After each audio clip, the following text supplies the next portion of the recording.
What is going on, everyone? My name is Jared Haas, and welcome to the Best Seat the Track. This weekend, we're in wine country, Sonoma Raceway. And of course, we got boots on the ground. Joining me from Sonoma is the one, the only, the podcast host, Bryan Nolen, in the beautiful scenic area. Nolen, I got to ask you real quick before we get into this, where are you located right now? I'm located on pit road, Jared. All of these stalls are going to be filled with NASCAR Cup Series cars, team members, and tons of fans in less than 24 hours from now. Well, that's going to be, like I said, we got the Cup Series race that's going to be going on, but we just finished a Truck Series race that was relatively, I don't want to say uneventful. We had quite a few crashes too, but Kyle Busch just basically said, I'm still the top king here in the Truck Series. What were your thoughts on, Kyle Busch going out to win, and then you had Zane Smith finish second as well? Yeah, I mean, Jared, we talked on the Frontstretch podcast with Bryan Nolen about Zane Smith and just the how we didn't pick him, and yet he finished second. I mean, he won at COTA, and then he finished second. Like you were saying, it was a relatively calm race.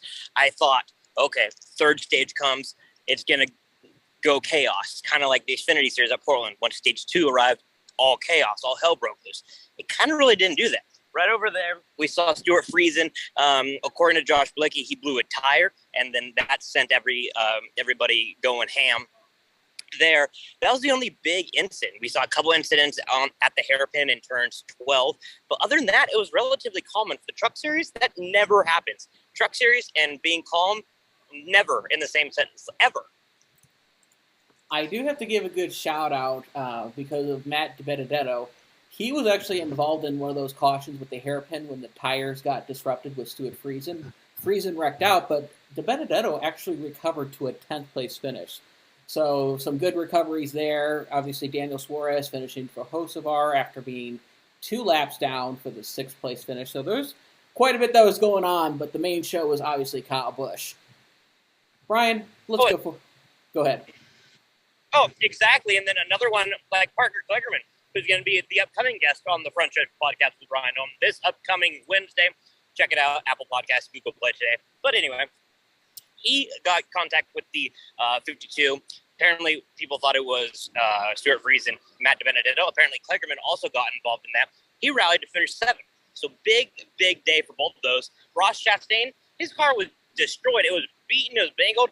He got a top 5. I mean, great days overall.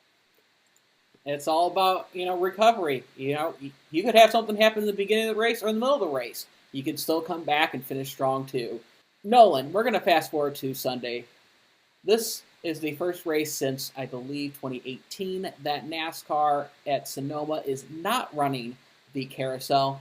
And you asked some of the drivers about how the Carousel compared to the Chute. Let's hear about what a couple of those drivers said. Yeah, I like the Carousel, the longer configuration, just because it's more challenging. The NASCAR Chute is pretty straightforward, but Sonoma's challenging no matter what. A lot of elevations. It's a tight, twisty, very easy to get off track here. So, we'll see how the race goes. To be honest with you, to me, it doesn't really matter. I've only been here one time, and it was last year. So, I grew up watching the layout that we're running this weekend, but I don't really have a preference just because I haven't ran either. Well, I ran the Carousel one, but I'm just excited to be here. It's a cool area and looking forward to this weekend. All right, Nolen, it seems like there is a pretty synopsis of, they don't mind it or they actually prefer the Chute too. What were your reactions? And I know we talked about this on the podcast of, would you rather have the Chute or the Carousel up in Sonoma? I think the Chute provides the interesting of going against the wall and that passing opportunity to turn 7. What was your reaction from the other drivers that you talked to? Jared, a good podcast would be one has one opinion, the other one has a different opinion. Unfortunately, we both have the same opinion, and that being, I also like the Chute. Mainly just because of what Martin Truex Jr. said.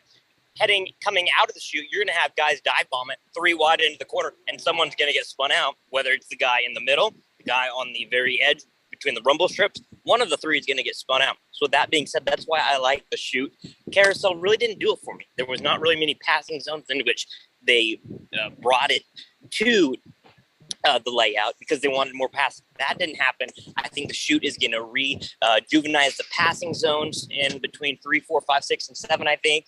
And 4, 5, 6, 7, I apologize. I think we're going to have a really, really good race. Nolen, we're excited, and we're going to get to our segment picks of the race too. I know we kind of give our picks at the podcast too, but there's a lot of change, practice and qualifying. And let me show the standings real quick. Last weekend, I had Phil Alloway on the show. Phil Alloway picked Austin Cindric, and he finished within the top 10. But I picked Joey Logano, so I got 2 points for picking the winner as well as the top pick. So, Nolen, I'm going to start with you. Are you still going to be with your spicy pick? Who is going to win after these twists and turns at Sonoma?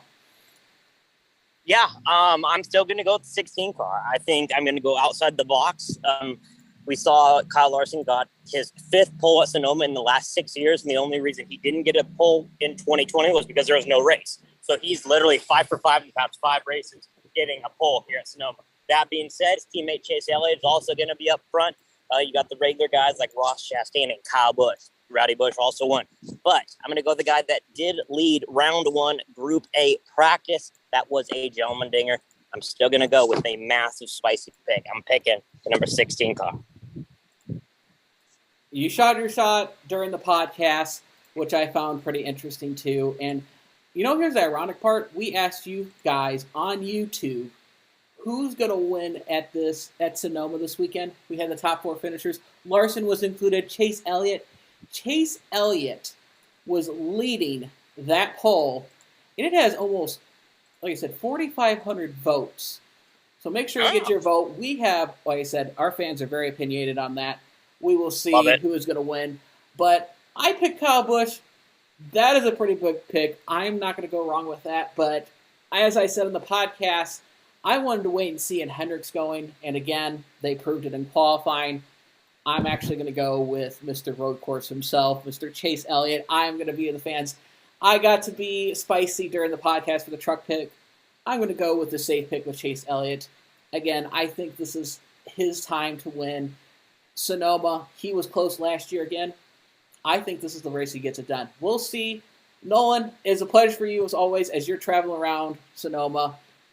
Make sure you be safe in wine country too. And from everyone here at Frontstretch.com, make sure to subscribe. It really helps out the channel with this content, and make sure it brings it to you, closer to you. Have a great race weekend.